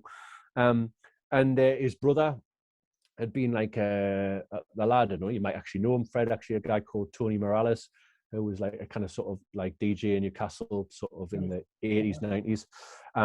And he was taking back his records, and he was the one who showed us how to take back your stuff, whatever. And one of the things he did was he was a kind of into Public Enemy a little bit. I didn't really hear much of it, but he was like, oh, Public Enemy. And I remember them being on Jonathan Ross. And it was just after like 91 Apocalypse just come out ever, and I just remember like going, what the fuck is Jonathan Ross on ever? And there's these guys and these the S1 coming on stage or whatever, and I remember doing playing Shut 'Em Down and being like, wow, this is mad, this is really good. But I think it was so different to anything I'd heard before that it like took I don't think my mind from the commercial world that I had and a little bit of rave music that I'd been taken about was quite up there, tuned to it, and it took us to go to gangster rap before then hearing it. And the first time I ever had it, I didn't have it as a genuine I got given it as a copy by my friend who introduced us to loads, and he had an older brother, who we used to go around whenever his brother was out, and we used to just like literally just, you know, tan his CDs, and he had like fucking everything, you know. And it was through there that my taste expanded from just kind of like the kind of pure Aggie sort of stuff. So I heard Far Side for the first time, and heard De La Soul, and you know, I know you said you didn't like the native tongues, but for me, like I really like De La Soul. But for me, the favorite album is Balloon Mind State, the third album, which I really think is like, you know, again, all of them are great, but I think that one's standing up as a test of time, as a really kind of experimental album. I really like it. Anyway, that's not what we're talking about, yeah. But yeah, Public Enemy, he gave us this tape, put it in my Walkman or whatever, and it was just like straight away, like, what the fucking hell is this? This ain't like no shit that I've ever thought ever. And I just remember being blown away by it. It sounds like you're at a concert. So there's like a live element, and having already been to quite a few gigs through my dad and concert, I just like loved the fact that it sounded like there was like live elements there as well. And then just the kind of contrast between like this, you know, almost like you will listen to this viewpoint kind of storage, like, you know, like finding like radicalized by, you know, sort of Chuck D, whatever. Then with this kind of like, this guy who just keeps on piping him, like almost interrupting him, but it kind of somehow works with Flavor Flav over the top of it. And yeah, and it's just the sampling, like layers upon layers upon layers of sampling, and you just like, what's that? What's that? What? And again, as I say, I was, you know, so I was listening to this in 93, I'm going to say. So was it 89 it came out, was it? 87? I don't know. No, it would have been, when would it? I'll tell you on the back here, presumably. 88 according to this. Yeah, well, that one came out, sorry, yeah, I thought you were talking about when they came out. Oh yeah, no, the first one was 86, wasn't it? But yeah, it's just phenomenal, and it's just there's so many kind of layers of sounds that are shrill, so they bring the noise, you know. So again, what I love is noisy music. I think would be another way, even though all the albums that some of the albums I put on are like ultra smooth and they're kind of real, like show back, whatever. I really like in other music that I like it noisy sounds, and I think for that, it's no wonder that they got sampled so much in Gabba, which is like, you know, the most extreme form of noisy music. And I just, it's just wow, it hits you, and you know, and it's just such a shame that that political force that came from that was kind of sidelined so much by gangster rap, which was the thing that got me into it. And then when I was like suddenly knowing my history, going like, oh, what a shitter, that like this music that got me into the genre was the thing that kind of pushed this sort of sound kind of to the side a little bit, you know. I was having a discussion with somebody the other day, and I was saying, to me, gangster rap was conscious rap, but certain parts of the gangster rap got pushed more than the other bits. Of course. So, you know what I mean? NWA were very political. You know what I mean? When they were saying fuck the police, that's conscious rap to me. Of course, I agree. Yeah. But because you had to be more and more outrageous, and obviously record companies on thick, they want to be able to control it, and do, you know, and they want to dumb down people. This is just my own belief that they started. No, I don't disagree with you. They started pushing that agenda of, well, you know, she's a bitch, she's a hoe. I get smashed all the time off my skull, and I'm going to kill somebody who looks like me and not kill somebody who's doing something wrong to me, if that makes sense. My enemy becomes somebody who wears a different coloured top to me, rather than the person in a different coloured top who's beating down on me and my mum at the traffic lights. Do you know what I mean? And it's like, how did that? But it's, you know.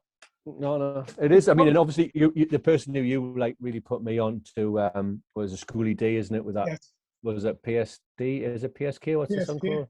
Yeah, you know, which is arguably the first ever gangster rap record, you know. And that's like, you know, that I hear what you, because it's talking about like language and about things that are actually going on, and you know, a lot of early Ice-T, you know what I mean? And it is the street music. Talking about what's going on in the neighborhood, and like, you know, it's been sort of like, you know, that kind of like what Chuck D said, being the CNN of the black community. You're reporting what's going on. The trouble is what's the solution? If you only start glorifying it, which is what started being the agenda, that starts getting pushed and pushed and pushed, and then we'll forget. So for me, gangster rap was conscious rap. No, and I totally agree. And that was what I loved. And obviously, particularly you had like Ice Cube, pre like what was it, Lethal Injection? Is it Lethal? No, which one's the one with the one with Bop going on? That was where he kind of went more commercial. But before that, but everything before that was like in your face, like America's Most Wanted, Predator. And Death Certificate. Yeah. Kill It Will as well. The EP Kill It Will. Yeah. But so all that stuff was in it, and I remember all that kind of stuff that was going on, obviously in America, and about they were calling it reality rap, whatever. But it's kind of like it's a cyclical thing, isn't it? It's sort of like I totally agree with the argument, but it's also a self-fulfilling prophecy. It is the very things that they kind of were like trying to sort of say this is the reality, and that's why our music reflects that. That ultimately that those influences unfortunately influenced other people, and those influences that eventually came down turn into the things that we've talked in the past about that we really disliked about hip hop. In terms of just focusing on the kind of misogyny and the kind of homophobia and not addressing some of the issues about But I honestly believe, maybe it's just me, an old romantic in me, but I think conscious rap will come back. I think it's starting to change now. Young people will get sick of all of this glamour and glitzy type of stuff. Like they got sick of their granddad telling them what to do when they got sick of Chuck D and all of that, and they wanted their own sound. They went and got their own sound, and it's got to the stage now where people start getting sick of that, and actually, it's no coincidence that you've now got young people saying Black Lives Matter right across the spectrum, totally, and marching together and saying we're not having this anymore. We're not having it. We're not having buffoons in power. They're going to be the ones that come out of this. They're going to be the new children. They're going to see that and say, right, we're going to be. That's what I believe anyway. They're going to start. No, I think you've got some real credit, and I think even just the hip hop that I heard in 2020, that there was some stuff out that really, really reflected that, and it was like, oh, it's okay to be radical again in hip hop and it's not just Immortal Technique. There's actually like lots of people doing it, and or just Paris. It was like it's become that, and I think particularly I know that Ken Masters, who we've had on before, has really hyped up the importance of women. And I think the two rappers, Saw Rock and Rhapsody, are like two really good examples of some like really like women who wear the politics on their vests or whatever, and also are talking about also misogyny and like also about championing women, which I know is nothing new, but it's just nice to see them that kind of being back in again. It's new in this space at the moment. It's been knocked totally to the side to the point where it was almost. People were like embarrassed for you to be doing that kind of stuff, but it's coming back again. And then you've also got people like Kendrick. I don't like all the stuff he does, but he's making comedy. Do you know what I mean? You've got, I've not bought new music for a long time, but I'm starting to listen to it. I'm starting to like pick bits of it and think, well, actually, I'm going to check that out on Spotify just to see what it's about. And looking at people like Joey Badass, looking at people like Kendrick, and thinking, well, hang on a second, J. Cole. I'm not always liking how they rap, not so much their style. But they are starting to say stuff that I'm starting to say, actually, I'm totally. And also, like, two other artists who are a bit older and more like my sort of age that would let people like, but also two albums that are really worth it. Was the last Mr. Liff album that came out with Mr. Bangers, which came from this year, which really, really deals with the politics of COVID. In fact, actually, the album's pretty much all about COVID, and it's really interesting about the different angles he comes at it from it. But he's always been a political rapper anyway.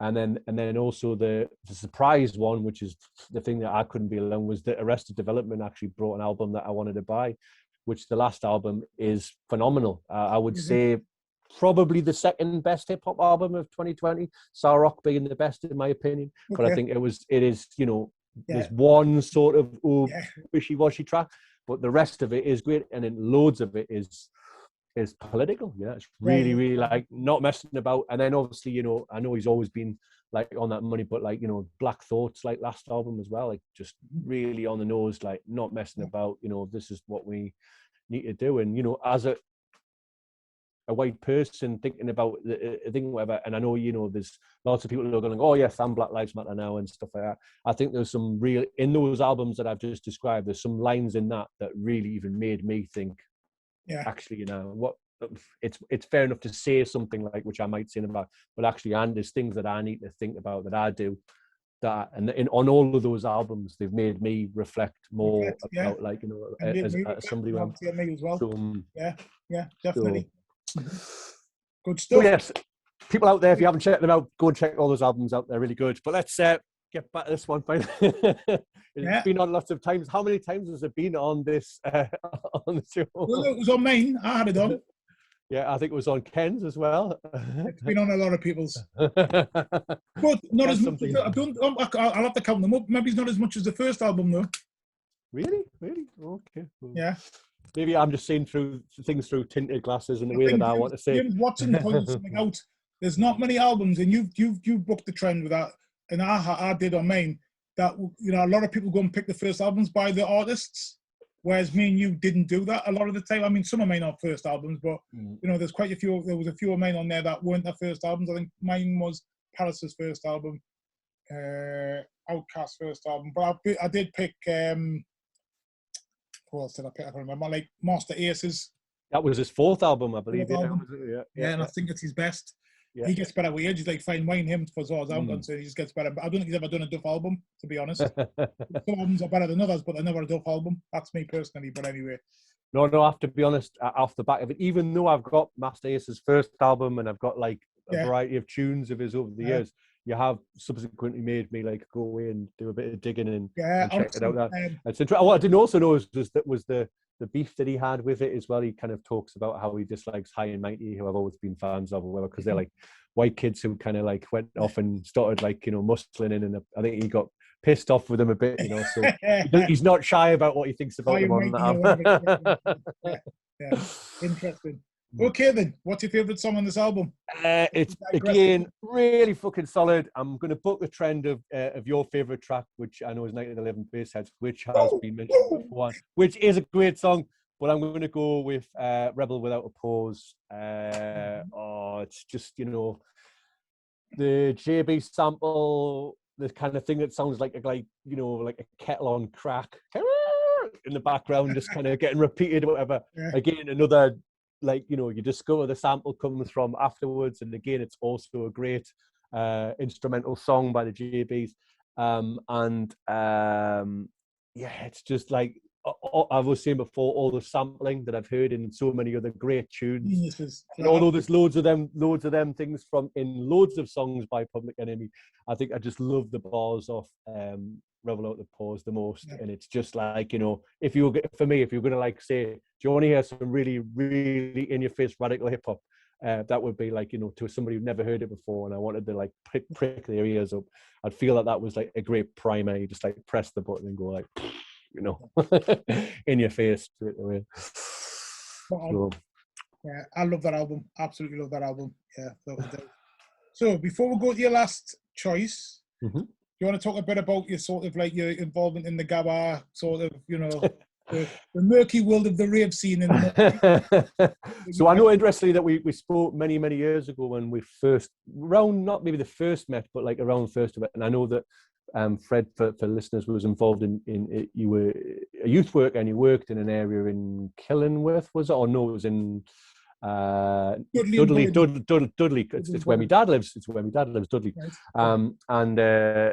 And obviously there was like a kind of sort of young people who were really into this Gabba music, wasn't there, or whatever. So you didn't necessarily have a very positive experience with that sort of. If you were to sum up Gabba music in your own honest opinion, like in a sentence, how would you describe it? There's two sides. I mean, the youth work side of me is obviously they were gainfully employed. What the chased all our youth workers away. Just tell you a little bit of the quick history. They chased all our youth workers away, and they were like basically they were sort of set up. They were like, you're not going to get rid of this youth worker because you know this youth worker is a boxer or an ex-boxer and it's a bit of a bruiser and all of that type of stuff. So their mission was to get rid of us. That was their mission.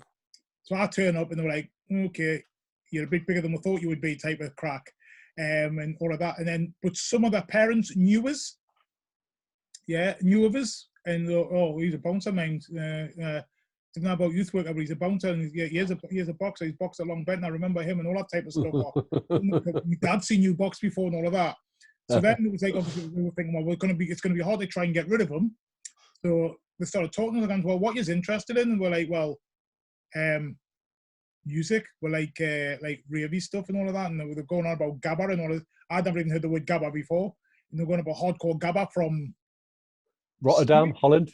Yeah, Holland. Yeah, they just said some other country. I don't even know if they knew it was from Holland. I think they thought it was from Spain. I'm sure they thought. I think that's where Makina's from, which is another sort of rave genre. Okay. They were saying Spanish techno or something like that, and they were getting on about gabba, but they kept on saying, and they kept on drawing it like on the, if we give them a pen and paper, they'd all draw gabba mafia and all of this stuff, everything. And I said, what would make you stop being like so much trouble on the estates runs, yeah? Because they were notorious. The adults hated them, and they're going, well, we want some decks and a mic and to do raves. That's all we want to do. I says, all you want is decks, yeah? So I got this funding in that was to make a video about young men's lives, and we won an award to go down to London to get the award, and we got money to make this film, and I used some of the money to buy the decks so they could film. When they were filming, they could be actually doing the music. There's only one lad called Phil Mac. Anyway, he had decks in his bedroom, just like belt drive things. So I went and got these direct drive things and a mic, and honestly, they were nearly kissing me. For me, yeah. Because in the past, people have bought stuff that they thought they wanted, but they didn't want, so they buy a pool table. But they play for it a bit and then smash it up with the decks. You would think I bought the crown jewels for them. And then they put a rave on, and it was just like, and I was like, oh, I can't be listening to this trash. But then I was leaving.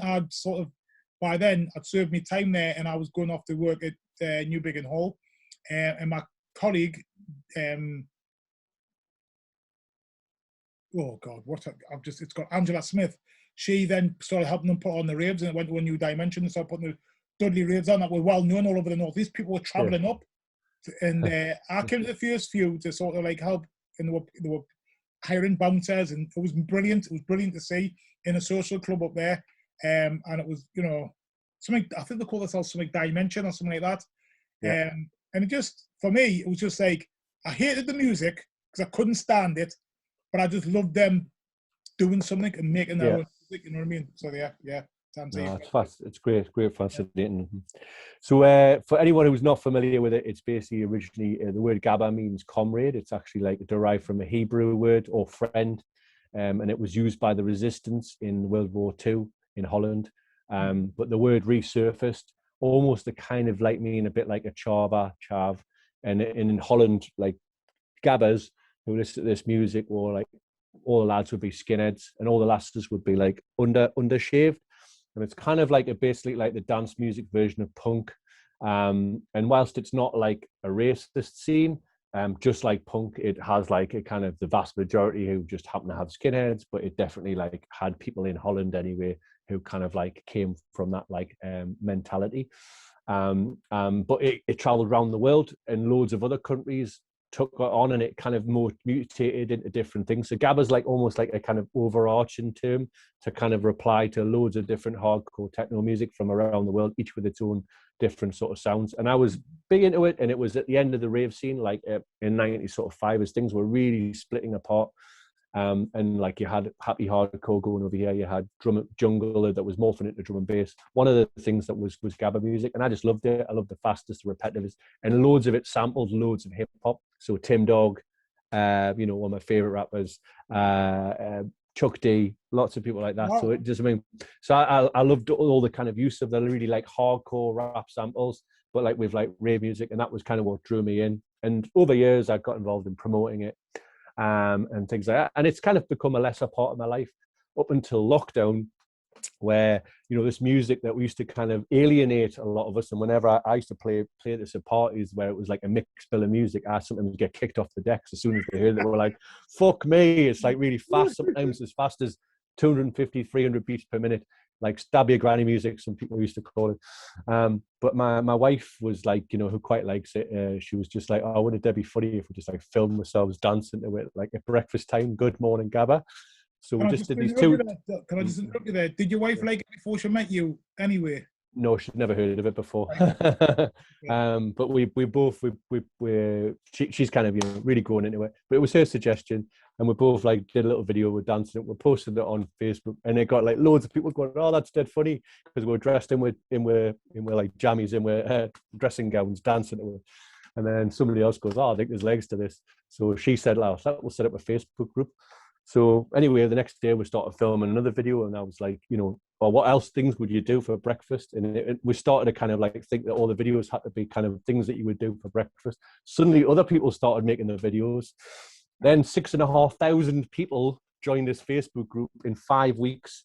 And basically people from as far afield as Japan, Italy, Switzerland, whatever, started like, posting their own videos. So every day there was something, it was up to like 25 different videos made by people, usually involved people dressing in like dressing gowns or in fancy dress. And each time up in the ante a little bit about where you would film it. A lot of it was done in the house, but so we kind of basically started doing stories that would like involve us kind of getting dressed up. And then we just carried on doing it. And then eventually it was like, we can't really stop this. So we got all the way up to 99. We've never done a 100th video. So we've done 99 days of videos. We've done more than 100 videos because we've done them over multiple days. But the main thing about it was lots of people don't like ABBA music. But if you suddenly make a stupid video of people dancing in the house, it's about putting a smile on people's face. We were in really isolated times. And really what we wanted to do was, it was just an easy way to communicate. People like dancing, regardless of what the soundtrack is. Some people said, I used to watch it every day, but I used to turn the meat and put on meat. It's just the idea of just dancing, and dancing is so therapeutic. And it was so nice to connect with all these people, like this group that my wife had set up. And suddenly there's 6,500 people. Off the back of it, we raised money for COVID charity, to help buy ventilators and stuff like that. We bought an album. Producers from around the world who've never met each other made an album, and helped with the artwork for free, did everything, and we end up making money for Doctors Without Borders, and raised a couple of grand for it. So it's a really great, and it's nice to have done it, and it's in the same way connected to what you're doing here and what you've done, Fred, with this project and with all the stuff with the Vinyl Vandals.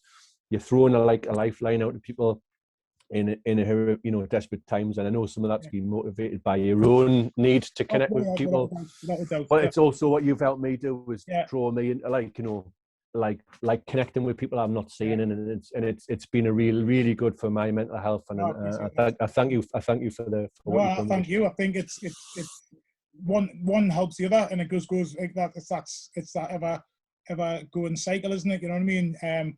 We were sitting bored. We went on to have a chat on Facebook. And then I was like, next time we'll chat, I'm going to record it. And then we'll record it. And I said, right, we'll do that. And then obviously, then I was watching you do it. And then John Dyer, like you said before, he was doing his thing.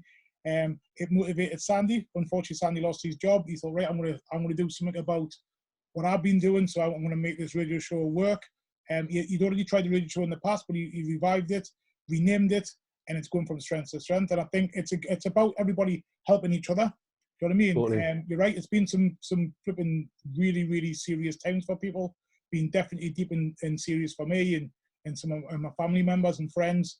And you can either go down, and drown, or you can keep swimming and somebody can throw you a lifeline, i.e., like a life preserver, what do you want to call them, a buoyancy aid, to keep you bobbing along through the tide. And that's what we'll do for each other. So I appreciate it. If you haven't got a chance, if you haven't watched it, please go and watch them. Where can they watch them? Most of them, you have to actually join the group, because one of the things was I always wanted to protect myself a little bit on, to kind of my world work. So you can watch all of them. I mean, most of them are there's nothing that incriminating in, but you can just join the Good Morning Gabba group on Facebook, and there you can see like hundreds of videos from me and from other people from around the world. There's some really funny ones, and some people have got some really creative minds that are put there. So, when did you start them? What last year? When? I think probably within a day or two of being told that it was official that we're being locked down. Thing. So. So do you ever think you'll do the 100th one? I think we always mean to, and then it's just but we will do it. will do it. I think we're gonna probably archive the group, not two things. So we might do one more video and then put it out. We'll go back. What's going mad is going back to them and then going, bloody hell, I don't even remember doing some of this. And some of it's like, you know, it just brings a nice thing. And it was a real bond for me and my wife to have been involved this thing together. And like the 2 years together, we're having so much fun as well. You know, like I said before, I don't even like that kind of music. But and then my wife started watching them, and I seen what they did. I'm mad them too. I say, yeah, you know what I mean? It was great though. Great. To see your smiles on your faces and enjoying yourselves first thing in the morning is amazing. For us, then puts a smile on our face. And whatever's going on, lockdown, it's raining outside, we can't go anywhere, we're stuck here, but we've got our friends still enjoying ourselves. And seeing my friends happy makes me happy. That's, you know. Same, absolutely same for me. Okay. Last record then. Okie dokie. We're gonna go back to the whole thing about not picking first albums.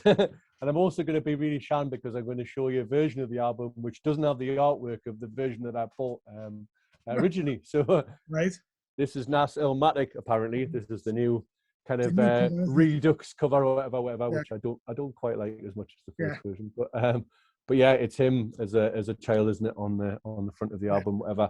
And I'm going to say the obvious. There isn't another good Nas album from beginning to end. Loads of people are going to hate on us, but there are some standout tracks maybe on sporadic albums across there, but it's the only Nas album that is good from beginning to end. And it sometimes kind of makes us jerk it to you about how good this album is. I remember buying it. I remember having it on tape when it first came out, and you know, I'm kind of that age where unfortunately, just by being, you know, a few years younger than yourself, a lot of people would say, you know, the greatest rapper of all time is Rakim, and you know, like those albums, you know, are big in terms of like how much Rakim pushed, like, you know, how you rhyme schemes, and also at the same time, there's often the beef between who's better, Rakim and Big Daddy Kane. But you know, those voices, the cadence of those voices, and also the fact that they pushed how you rhyme more, and the actual kind of idea of rhyming further forward, will place them whatever. And when Nas came out, this album came out because of his main source appearance, that was making him blow up, whatever. Everyone was like, Nas is going to be the new Rakim. And if only the albums could have been like this album, built on this album, I think, you know, maybe he could have been that kind of like, you know, status of legends of Rakim. Sorry to interrupt you there, but it's interesting though, because Rakim's choice of beats weren't always the best either. No, they weren't. No. Yeah, you know what I mean. And you didn't, you know, 2 albums. Is that it? Eric B. Rakim, 2 albums. After that, kind of. It does definitely go dip down after that. But yeah, and also another thing as well is the thing that often gets cited is that whilst it's a critically acclaimed album, it didn't kind of make that much money for him, you know. And you know, he was a poor lad, and he deserved to fucking, you know, get paid basically. And the albums that came afterwards, but they were also coincided with this massive hyper capitalization of hip hop suddenly becoming like, oh, we can really, really make money for it. So after years and years and years of like albums being bought by like, you know, companies that just didn't give a shit about rappers and what their careers were, suddenly you had this King of Rap title, which obviously King of New York, and you had Biggie, you had Jay-Z, who I've never been a fan of, who obviously was the main kind of war between them, and they kind of like almost took them away from him. And I can see why on some of Nas's later albums he's fucking massively bitter against particularly Jay-Z, and you know, how he kind of took the limelight away from him. But like the rapping on Illmatic pisses on fucking anything that Jay-Z's ever done. It's like every song has got pure warmth to it. The production, the idea, which then became the norm, that you didn't just like have one producer, but you had loads of producers, which would then become quite normalized in hip hop. Brand new concept in that album. You know, you've got like the dons of like New York hip hop basically saying, you're going to be the next greatest thing. And it's just a shame that he didn't keep that relationship going with those producers. It came out. It came out, and then, like you've just said there, it also came out at the time when record companies started. And people like Puff Daddy was another one. The shiny suit era came, didn't it? And it sort of just went somewhere else. Yeah, totally, and particularly with it was written. There's very, very, very sort of like those tunes that were competing against the post Biggie, Puff Daddy, like saying I'm gonna make sure that I've still got money coming in.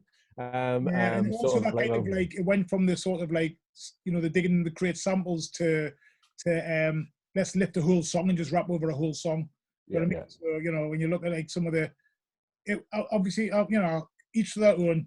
But when you've got someone like Puff Daddy, then P Diddy, whatever he calls himself these days, Diddy, he was encouraging people just to rap over a whole sort of like that kind of like what's that song? I'm coming out. Not even sample anymore. It's just rapping over somebody's song. And it totally was a total departure with it. Shiny suits and rapping over commercial disco and R&B songs. You know what I mean? Wholeheartedly. Yeah, and that's kind of where I kind of turned off, for a few years, and went into Gabba, amongst other things. But it's the Illmatic album just like is like a really well written book. It's like a piece of great poetry. There's not a bad tune on it. It's kind of like really gritty, and it kind of encompasses lots of those like great dark style hip hop albums that came at that time. But it's just that cut above better. Mobb Deep's second album. What else I was going to say? Black Moon, Enter the Stage. There's like a number of like really, really quite somber. Gerald the Damages, like the Rise in the East. There's all these albums that kind of are all styled in this kind of really, really gritty, quite dark. The Boot Camp Click albums. The first, The Shining by Smith and Wesson. All those albums are great albums, but Last Illmatic is just that like fraction better. I was good thinking I missed another band, but anyway, it's just a fraction better, and it's just he just doesn't give a shit. He knows that he's worked for it. He's fucking like, he knows he's shit hot, and he just goes in it. Like how long is the rap flow on New York State of Mind? It's just like a whole track. Is there just the one feature on the whole album? Is he on the sort of Sugar Hill song? Whatever happened to him? It's just like the fact that there's just all the songs are just winding. It's not just like here's a 16, a 16, a 16, and like the first song just draws you in. It's just so somber. The piano riff off the beginning of New York State of Mind. It's just right through to the song that I first ever heard, which was It Ain't Hard to Tell, which was really like cerebral and like uplifting. Love it. You've basically, I can't argue what you've said there. I'm not a massive fan of Nas. That's obviously because of his later stuff. For me, it was always just that, he didn't quite, you know what I mean? And who's the other artist that I always think of? Well, I was saying before, Method Man's another one. The potential was there, you felt, but it never reached the potential. But they're really good. But all really good rappers. He did a tour some years back, and like about 5 years ago, and he played at a festival in London called Love Do, and he did the whole Illmatic album. And like my friend bought us a ticket, and I was like, I almost cried when I'm gonna eventually see this album. But because it's a really, really fucking short album, it's got like 45 minutes or something like that. So he comes on stage, plays it, and what I thought was great was he had no backup rappers. It was just him, the riffs. It was fucking amazing. It was phenomenal. And at a festival gig as well. So it's not like you've not got the intimacy, unfortunately, which I much prefer. But it was still absolutely rocked it. And then obviously because he's not just going to play for 45 minutes. He went on and then played like a kind of selection of hits from his stuff, some of it which I don't mind, and some stuff that I'm not a fan of at all. But I was glad to see that I've heard Illmatic in its entirety, and it didn't disappoint. He was really, really good. He's one of the ones on my bucket list I'd like to say I've never seen. He definitely can hold it, but but I've also heard that, I don't know if it's true, that he drugs has knocked him a bit as well over the years. So, yeah, sometimes he's not always on point because of the drugs, but I don't know if that's true. Yeah. Too much toot, probably. Yeah, probably. Well, Kevin, so what's your favourite song of that album? I think I've already hyped it up enough, but the intro, New York State of Mind, all the other songs are good on it, and I would definitely say that the world is yours would kind of come a close second. But yeah, New York State of Mind, it's just fucking grimy, and it really, really takes it into the having been to New York a couple of times now, and been to like Harlem and Queens and Bronx and stuff. And I also went in the 90s when it was kind of not the kind of glitter town and the gentrification that it is now. You can really, really kind of feel that in that, and it's just like, yeah, it just, again, like what I was talking about Wu-Tang Clan, it's just like really like, the life that he's living and just the hustling that's going on. And just, just everybody's everyday hustle just to kind of survive, it's just incorporated into that track. And it's just like unrelenting. It's not neat 16s. It's just like, I'm just not going to stop. And it's just sublime from beginning to end. Yeah. Okay. Don, that has been absolutely amazing. Thanks very much. Honestly, we went well over time, but I wanted to keep it rolling because I thought, actually, you were coming up with some class stuff. You've been a spot-on guest. Not that everybody isn't a spot-on guest when they come on. Thank you. I know I'm a fucking gobshite, and that was a very polite way of saying it. Yeah, we went on a little bit. 2 hours and 10 minutes. No. It's me as well. I'm talking too. I could have cut it short, but I didn't want to because it's been amazing, and I've loved it. And definitely, you need to come back and do your favorite 5 UK. Definitely. But interesting enough as well, I'd love to maybe have a chat with you sometime and record it about podcasts, because you're one of the only people I know who likes your podcasts. There's a lot of people I know will tune in a bit, but I'll say to other people, I say to the Vinyl Vandals, hey, listen to this podcast, it's amazing. And they're like, no, I'm not really interested.